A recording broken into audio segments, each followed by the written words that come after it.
So if there's one thing us Americans can agree on is the hatred of having to pay unnecessary taxes, right? Because we already pay for taxes on everything, our property taxes, car taxes, we pay taxes for everything. And when we feel like our money's being misused and the fact that you come and ask us for more money, it gets to a point where we say, all right, enough is enough.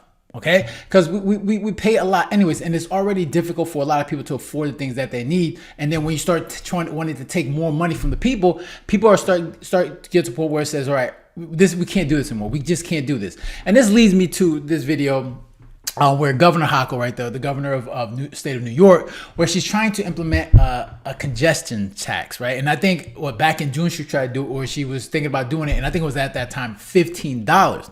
But now she's trying to rush to get it in, and I think she's reduced it down to about $9. And I think they're trying to get it in by January next year, January 3rd or 5th. And the reason why they need it is because they talk about they need to update their outdated transit system, right? The buses, the trains. So they need the money for that. And I think for a lot of people, this is where it pisses people off. Because like, all right, if you say you need the money, I mean, you got a bunch of illegal immigrants that you're funding, giving money to. You can just take that money, allocate it to the transit system. But no, what you're doing is that you want to take more from the people, make things more expensive, and you want to have the American citizens foot the bill. And right, because it's easier to take the money from the people, right? They need to work, they need to feed their families, so it's easier to take that money from them. But it gets to a point where people are pissed off and they're like, yo, this has to stop, because you're clearly not allocating them. You're not using the money properly. Like I said, you have the legal immigrants that you're funding, and clearly that's going to have to change, especially when the new administration comes in. And it's like, why don't you just use that money and just fund your transit system there? But nope, like I said, they want to take the money from the people. So we're gonna watch this video, and then I'll react to it, and they're gonna discuss like how they're trying to implement this new congestion tax. New York governor who put the brakes on congestion pricing last June, today put it all in reverse and put the pedal to the metal. Governor Hochul officially bringing back to life the controversial and many say important congestion pricing plan. It's going to cost money to drive below 60th Street in Manhattan, although less than it would have before. And the money will be used to fund mass transit. This after the presidential election where voters made it clear the high cost of living was one of their top issues. Governor Hochul wants a congestion pricing fee of $9 starting on January 5th. Drivers who have already paid tolls at the tunnels will receive a cross-tunnel credit of $3. Off-peak congestion pricing fee overnight on weekdays and on weekends would be $2.25. Drivers earning less than $50,000 would receive a 50% discount after their 10th toll each month. Did you write all that? Now tell me, how complicated? Does that sound like a simple process? All right, if you make under a certain salary, that you get like a credit after your 10th toll. Like, they make this process so complicated. You already know that there's going to be a lot of issues when it comes to doing the accounting of this, and it's like they make everything so complicated. Okay, and this is what a lot of people are tired of. It's not like something so simple where you pay the toll and then that's it, right? There's always something more, right? There's more tolls. You raise the toll, making it just more expensive. And this is why a lot of people don't like visiting New York. It's just, first of all, it's, obviously worry about crime. It's dirty. It's expensive. So you're just, all you're doing is deterring people from going there. And maybe that's what the goal is, or from what they say is, right, they talk about how they're trying to reduce the reason why they're doing this toll, obviously because they want to fund their MTA system, but the benefit of it is that, all right, it's going to reduce congestion, right? Also it's going to help the environment. When in reality, we know, one, they don't care about the environment. They just use that for purposes to be like, oh, what, you don't want to save the environment? When in reality, they don't really care about the environment. And two, it's not even going to help the environment. It's not going to do anything, right? It's a money grab. They need money to obviously do it, obviously fund the MTA system, which they said they want to do, but it's all about money. So don't give people it's the environment, it's going to reduce congestion, when in reality you don't really care about that. It's all about money, because you don't have money, you're broke, right? And you misallocate the use of the money that you do have. So it's really all about the money. So yeah, so let's let them continue. Down. The question tonight, of course, can President-elect Trump and Republican members of Congress opposed to congestion pricing stop it if it's already started? We have two reports tonight. New Jersey reporter Anthony Johnson is in Fort Lee with driver reaction, but we're going to begin with NJ Burkett. He is in Lower Manhattan. NJ. And right, Liz, Donald Trump made it clear today he does not like congestion pricing. But yes, the question, can he stop it once he takes office? Well, the governor's legal team tonight says he can, which is why they're moving quickly to flip the switch. Congestion pricing is expected to take effect on January 5th, slapping a $9 toll on most vehicles entering Manhattan south of 60th Street.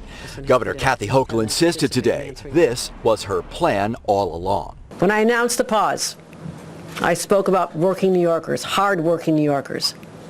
And I said I would fight to put as much money back in their pockets as I possibly could. The governor said congestion pricing was never a matter of if, it was a matter of when. And that's the thing, man. When I hear some of these politicians when they talk, it's just like, oh, it's for the people. They don't even care about the people. And it's crazy too. Like in certain articles, she talks about how she's saving New Yorkers about $1,500 a year, and this is based on the fact that the first implementation is going to be $15 for the toll. And now they reduced the time down to $9. So now it's based off that. She's like, oh, they're gonna save what, $1,500 annually. When in reality, you could just get rid of it, and then we could save. We don't have to pay. We could just pay $0 for the toll.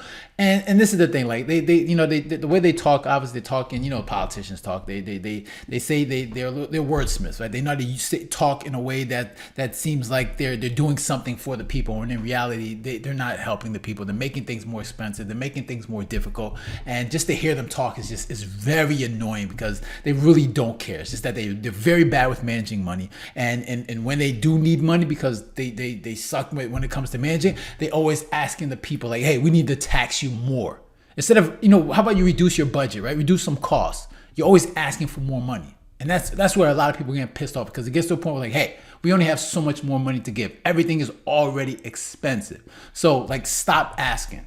All right. That she put the plan on hold in June because she believed the $15 toll was too high. I cannot add another burden to working and middle-class New Yorkers. But the governor struggled today to explain her abrupt decision to pause the plan while defending the new plan and attempting to sell the relaunch as a concession to working New Yorkers. It was $15 before, and now it is $9. That is a 40% reduction. Congestion pricing is intended to ease traffic in Manhattan while raising $15 billion for the MTA. Money to pay for new trains and high-tech rail control systems, electric buses, expanding the 2nd Avenue subway, and making more stations accessible to the disabled. Tonight, Donald Trump says it's a mistake. It will be virtually impossible for New York City to come back, he said in a statement. It will hurt workers, families, and businesses, but in particular, anything to do with jobs. The governor's hoping to implement it before Trump has a chance to kill it. Her staff is confident he can. I'm going to rely on the attorneys who are telling me that we are on solid legal ground. And prepared to fight it if it comes up. I mean, we're prepared to fight everything. There's a lot of things that could come up. Catherine Wild was on the board that approved congestion pricing. I'm hopeful that New Yorkers will embrace congestion pricing once it's in place, and that hopefully the president will back off. Wishful thinking? Maybe, maybe not. But the governor's sales pitch raised some eyebrows today, claiming she's saving drivers 40%, but the $9 toll is 100% more than what they're paying now. Yeah, so, I mean, obviously she's trying to rush this in because, once the new administration comes in, it's going to be much more difficult for it to get approved because of, federal funding. So that's why she's trying to get it in before the new administration gets in. And obviously there's the discussion about if that can happen. I'm sure there's going to be a legal fight. Who knows if that's going to happen. They're going to try to get in as quickly as possible and then deal with the ramifications afterwards. So, I mean, it's going to be interesting to see where they go with this. But like I said, man, overall, man, like just even living, obviously near New York, going there is just not always the greatest, thing to do. Because nobody, obviously they want to get people to ride their subways to get more into transit. But who wants to go there, right? When you're worried about crime and danger, and nobody wants to ride the MTA. Nobody wants to ride the subway because they have to worry about, fear of being in danger. Okay. And until they get that situated, you're not going to incentivize people to want to do that. So obviously this is, obviously to make more money because these people are just really bad with managing money. When you have have a whole bunch of money that's going to illegal immigrants, you could easily use that money and allocate that to your transit system and do what you want with that. But obviously that's not the case. It's easy to go after the people. It's easy to get the money from the people that work hard for it and take and use their money and then say, this is for, whatever thing that we need. So so hopefully, let's see where that goes. But that's New York just being New York, just making it very complicated and more difficult for the people that live there. So I'm interested to hear your thoughts. Make sure to leave a comment down below, hit the like button, and share. And if you haven't done so already, make sure to subscribe. All right, so guys, take care. Have a good one. Later.